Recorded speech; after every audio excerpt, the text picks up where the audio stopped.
غصہ اس قدر خطرناک بیماری ہے، اینگر. نبی پاک علیہ السلام فرماتے ہیں کہ جہنم کا ایک دروازہ ہے، دیر از اے ڈور آف ہیل، جس میں وہی لوگ داخل ہوں گے جن کا غصہ اللہ پاک کی نافرمانی کے بعد ہی ٹھنڈا ہوتا ہے. یعنی اب غصہ آتا ہے نا، اب وہ ٹھنڈا کب ہوگا، کول کب ہوگا؟ جب تک کوئی گناہ نہ کر لیں، گالی دے دیں گے، لڑائی کر لیں گے، دل توڑ لیں گے. اچھا جب یہ سب کر لیں گے پھر کول ڈاؤن ہو جائیں گے. اس کا مطلب یہ ہوا کہ آپ کے غصے کا جو اینڈ ہے وہ اللہ کی نافرمانی پر ہی ہوتا ہے. تو آقا فرماتے ہیں جو جہنم کا ایک ڈور ہے نا، اس سے وہی لوگ جائیں گے جن کا غصہ اللہ کی نافرمانی پر ختم ہوتا ہے. ایک اور جگہ پیارے آقا علیہ السلام فرماتے ہیں جو غصہ نکالنے پر قدرت ہونے کے باوجود پی جائے، موقع ہے بدلہ لینے کا، اتھارٹی ہے، اور آپ نے برداشت کر لیا، معاف کر دیا، نبی پاک فرماتے ہیں اللہ پاک قیامت کے دن اس کے دل کو اپنی خوشنودی سے معمور یعنی بھرپور فرما دے گا. غصہ پی لو، اللہ دل کو نور سے بھر دے گا.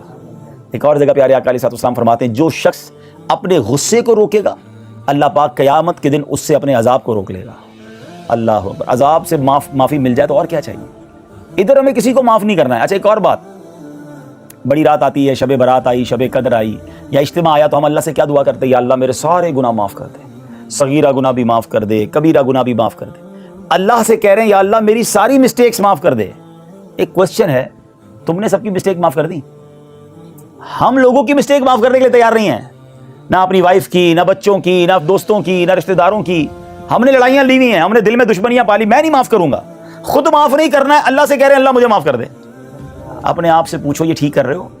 اور حدیث پاک سنو. اب میرے آقا علیہ السلام فرماتے ہیں جو معاف نہیں کرتا اس کو معاف نہیں کیا جائے گا، اور جو رحم نہیں کرتا اس پر رحم نہیں کیا جائے گا. ناؤ چیک یور سیلف کہ ہم معاف کرتے ہیں، ہم اگنور کرتے ہیں، ہم فارگیو کرتے ہیں.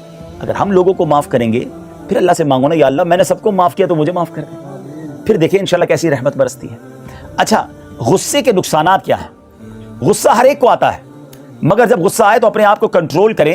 کسی دانشور سے پوچھا گیا، انٹلیکچوئل پرسنالٹی سے کوسچن کیا گیا واٹ از اینگر، غصہ کیا ہے؟ جواب دیا کسی کی غلطی کی سزا اپنے آپ کو دینا. Actually this is anger. Mistake کسی اور کی ہے اور آپ پنشمنٹ اپنے آپ کو دے رہے ہوتے ہیں. اب شیطان پتہ کیا کرواتا ہے؟ مثال کے طور پہ آپ آئے اجتماع میں آئے، دعوت اسلامی کی کوئی ذمہ داری آپ کو ملی، کسی نے آپ کو کوئی ایسی بات کی جو آپ کو بری لگ گئی. آپ نے کہا میں نہیں آتا اب اجتماع میں نہیں کروں گا دعوت اسلامی کا کام، میں اب ذمہ داری پہ نہیں آؤں گا. نقصان کس کا ہوا؟ بتاؤ نا. آپ کا اپنا نقصان ہے، غلطی اس کی، نقصان آپ کا.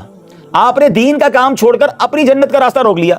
تو یہ تو وہی ہوا کہ actually the anger is mistake of anybody, punishment آپ اپنے آپ خود کو دے رہے ہوتے ہیں. اچھا ایک اور بات، ایسا کبھی ہوتا ہے کہ آپ باہر جائیں، کوئی بندہ آپ کو تھپڑ مار دے، بڑا غصہ ہے، اور آپ گھر جائیں اپنے برتن توڑنا شروع کر دیں، تو کوئی کہے گا بھائی مسٹیک اس نے کی ہے، برتن تم اپنے توڑ رہے ہو. تو بالکل اسی طرح جو ہم دین کے کام سے دور ہو جاتے ہیں، ذمہ داریاں چھوڑ دیتے ہیں، گھر بیٹھ جاتے ہیں، میں نہیں آؤں گا اجتماع میں نہیں جاؤں گا مدنی قافلے میں، فلاں نے مجھے یہ کہا تھا، تو آپ نے تو کسی کی سزا اپنے آپ کو دی ہے. تو ایسا نہ کیا کریں. غصہ یہ چیز ہی ایسی ہے جو انسان سے اس طرح کی مسٹیک کرواتا ہے. غصہ ایک ماچس کی تیلی کی طرح ہے. کیا کہتے ہیں؟ ماچس ہی کہتے ہیں، ٹھیک ہے. اس کی تیلی جو ہوتی ہے کیا کہتے ہیں اس کو؟ ماچس کی جو چھوٹی چھوٹی تیلیاں ہوتی ہیں نا، اسٹکس آف میچز. اچھا وہ کیا ہے؟ غصہ ہے کہ جس طرح ماچس کی تیلی پہلے خود جلتی ہے پھر دوسروں کو جلاتی ہے، غصہ یہی ہے کہ پہلے بندہ خود جلتا ہے پھر دوسروں کو جلاتا ہے. یہ بڑی خطرناک چیز ہے. پلیز اپنے اندر سے اس عادت کو نکالیے. غصہ کرتے رہنے سے مایوسی اور ڈپریشن جیسے کئی امراض پیدا ہو جاتے ہیں. انسان ڈپریشن میں، جس کو بار بار غصہ آتا رہتا ہے وہ ڈپریشن میں چلا جاتا ہے. تو اس سے اپنے آپ کو بچائیے. اور اب غصے کے علاج، کیور آف اینگر بھی چلو تھوڑا سا سن لو کہ اگر کسی کو غصہ آتا ہے تو غصے کا ایک علاج یہ ہے کہ دوسروں سے بہت زیادہ توقعات وابستہ نہ کریں، ایکسپیکٹیشن نہ رکھا کرو کہ یار مشکل آئے گی تو یہ میرا ساتھ دے گا، یہ میرے ساتھ اجتماع میں بھی جائے گا، یہ میری بات ہمیشہ سنے گا، یہ میں جو کہوں گا مان لے گا. اتنی ایکسپیکٹیشن لوگوں سے ہوتی ہے کہ اب وہ جب ان ایکسپیکٹڈ ہوتا ہے نا تو بڑا غصہ آتا ہے. موج میں رہیں، مزے میں رہیں. کسی کا احسان کیوں اٹھانا ہے بھائی؟ کسی کا احسان کیوں اٹھائیں؟ کسی کو حالات کیوں بتائیں؟ تم ہی سے مانگیں گے تم ہی دو گے، تمہارے در سے ہی لا لگی ہے. مجھے ایک بار مفتی قاسم صاحب نے ایک بڑی پیاری بات بتائی تھی، اب اللہ کرے آپ سمجھ جائیں وہ جو کہنا چاہتے ہیں. وہ کہتے ہیں جو امید ہے نا، جب امید ٹوٹتی ہے تو دل کو برا لگتا ہے. آپ نے سمجھانے کے لیے بتایا کہ جب میرا کوئی شاگرد، مفتی صاحب فرماتے ہیں میرا کوئی اسٹوڈنٹ میرے سامنے سے گزرے اور مجھے سلام نہ کرے، فیل ہوتا ہے. لیکن میں اگر کسی ریسٹورنٹ پہ جاؤں اور وہاں سے میں روٹی خرید رہا ہوں، وہ مجھے سلام نہ کرے، مجھے فیل نہیں ہوتا. What is the difference? وہ ایکسپیکٹیشن تھی کہ یار میرا اسٹوڈنٹ ہے، اس کو مجھے سلام کرنا چاہیے تھا, مجھ سے ملنا چاہیے تھا, برا لگا نا, ہرٹ ہوا, اور اگر میں اس سے بھی ایکسپیکٹیشن ختم کر دوں تو ریلیکس ہو جاؤں گا نا. تو دنیا والوں سے توقعات, ایکسپیکٹیشن کم کر دو, اب بڑے مزے میں رہو گے, ریلیکس رہو گے, ایکسپیکٹیشن ٹوٹے گی نہیں. اچھا کوئی ان ایکسپیکٹڈ زیادہ فیور دے دے گا تو اچھا بھی لگے گا, مجھے تو امید نہیں تھی, پھر بھی ساتھ دے رہا ہے, پھر بھی تعاون کر رہا ہے, پھر بھی میرا سپورٹ کر رہا ہے. Because without expectation of anybody support you you feel good, but if you expected with somebody اور وہ نہیں کرتا تو آپ کو برا لگتا ہے. تو آپ اپنے اندر لوگوں سے جو توقعات ہیں نا وہ ختم کر دیں, کم کر دیں, دین یو فیل ریلیکس انشاءاللہ. دوسرا طریقہ یہ ہے کہ نیند پوری کریں. کچھ لوگ پورا سوتے نہیں ہیں اور پھر دوسروں کو سونے دیتے نہیں ہیں. اپنی نیند ہوتی نہیں ہے تو اب دوسروں کی خیر نہیں ہے. بھائی آپ 7 گھنٹے کم از کم, پریکٹیکلی 7 گھنٹے کم از کم, 8 گھنٹے ہوں ورنہ 7 آورز ضرور سویا کریں. جب آپ نہیں سوتے ہیں تو آپ چڑچڑے ہو جاتے ہیں, آپ کی طبیعت میں مزہ نہیں رہتا. اچھا پھر آپ لڑتے ہیں, سیدھے جواب نہیں دیتے, آپ سیدھے منہ بات نہیں کرتے, تو اس سے اینڈ آف دا ڈے نقصان تو دین کا ہوتا ہے نا. کہ لوگ کہتے ہیں یار یہ عجیب مبلغ ہیں, جاتا ہوں ملنے, لڑتے ہی رہتے ہیں, ڈانٹتے ہی رہتے ہیں, جھڑکتے رہتے ہیں. نہیں, آپ جس دن ٹائرڈ فیل کر رہے ہیں, ایک مشورہ دے دیتا ہوں, جس دن آپ فیل کر رہے ہیں کہ بہت ٹائرڈ ہوں اور تھکا ہوا ہوں, طبیعت میں مزہ نہیں ہے, پبلک ڈیلنگ نہ کریں اس دن. کیونکہ ایک اور فارمولہ آج یاد کر لو, 70 to 80% لوگ آپ کی زندگی میں آپ سے ایک ہی بار ملتے ہیں. 25% لوگ وہ ہوتے ہیں یا 20% لوگ وہ ہوتے ہیں جو آپ سے بار بار ملتے ہیں. مگر آپ کی لائف میں 70% لوگ وہ ہوتے ہیں جو آپ سے ایک ہی بار ملتے ہیں. کبھی جمعے کی نماز میں مل لیے, کبھی ٹریول میں مل لیے, کبھی کسی بڑے اجتماع میں مل لیے. Once in a lifetime, first and last ملاقات. اور وہ ایک ہی ملاقات آپ کا انٹروڈکشن ہے. آپ نے بڑے محبت سے ملا, پیار سے ملا, سامنے والا سمجھ گیا کہ یار کیا خوش اخلاق ہیں, اور اس دن آپ کا موڈ صحیح نہیں ہے, اس دن آپ بیمار ہیں, یا اس دن آپ تھکے ہوئے ہیں, آپ کی نیند نہیں ہوئی اور آپ نے لڑائی شروع کر دی ہے, جو آ رہا ہے اس کو ڈانٹ رہے ہیں, ٹیڑھے منہ سے مل رہے ہیں, وہ کہا بندہ ہی صحیح نہیں ہے. تو آپ کی ملاقات آپ کا انٹروڈکشن ہے. مسکرا کر دیکھیں, سامنے والے کا قصور نہیں ہے, وہ تو ملنے آیا آپ سے, اس کو کیا پتا کہ حضرت کی نیند پوری نہیں ہے. آپ نے کون سی نمبر پلیٹ لگائی ہوئی ہے کہ آج 5 گھنٹے سویا ہوں, دور رہنا ہے, آج موڈ صحیح نہیں ہے بھائی, طبیعت میری خراب ہے. اس کو کیا پتا کہ آپ کے گھر میں لڑائی ہوئی ہے. وہ تو بیچارہ بڑی محبت سے ملنا ہے, وہ ملنے ہے اور آپ نے جھاڑ دیا کہ یار کو ٹائم میں ملنے کا, دیکھ نہیں رہے میں کتنا پریشان ہوں. اس کو کیا پتا پریشان ہے. اسی طرح جس دن آپ پریشان ہیں, دیکھیں زندگی پریشانیوں کے ساتھ ہی گزرتی ہے.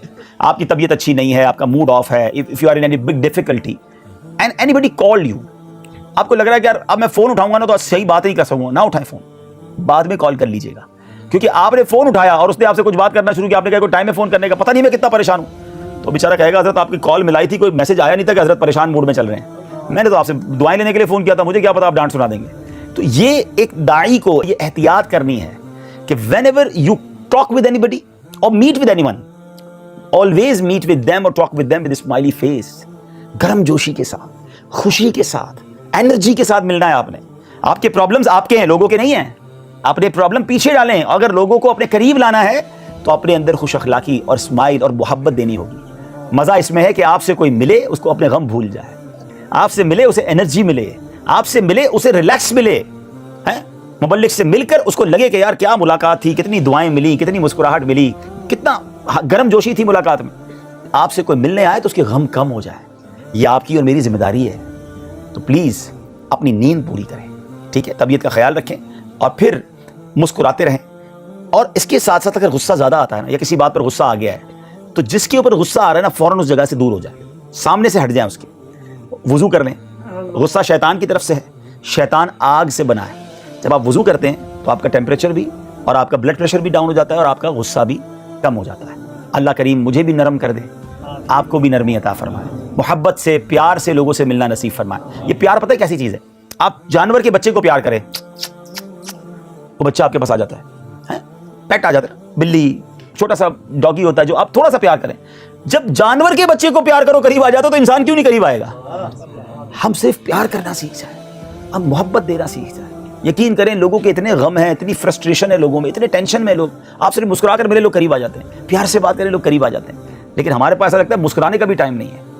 مسکرانے کی عادت ڈالیں, مسکرانا بھی صدقہ ہے, اسمائل صدقہ ہے.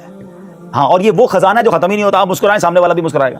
حضرت ابو دردہ رضی اللہ تعالیٰ عنہ کی جو زوجہ ہیں, ام دردہ رضی اللہ تعالیٰ عنہ, اب کمال ہے ویسے ایسی وائف ہوتی نہیں ہے کہ وائف کو ایسا ایکسپیرینس بھی نہیں ہوتا, مگر یہ کمال کی زوجہ تھی. اپنے شوہر سے کہتی ہیں کہ آپ جب بھی مجھے دیکھتے ہیں مسکراتے ہیں, اس کی کیا بات ہے. کیسا ماحول ہوگا کہ اپنے ہسبینڈ سے کہتی ہیں, اپنے شوہر سے کہتی ہیں کہ حضور میں آپ کو جب بھی دیکھتی ہوں آپ مجھے مسکرا کے دیکھتے ہوتے ہیں.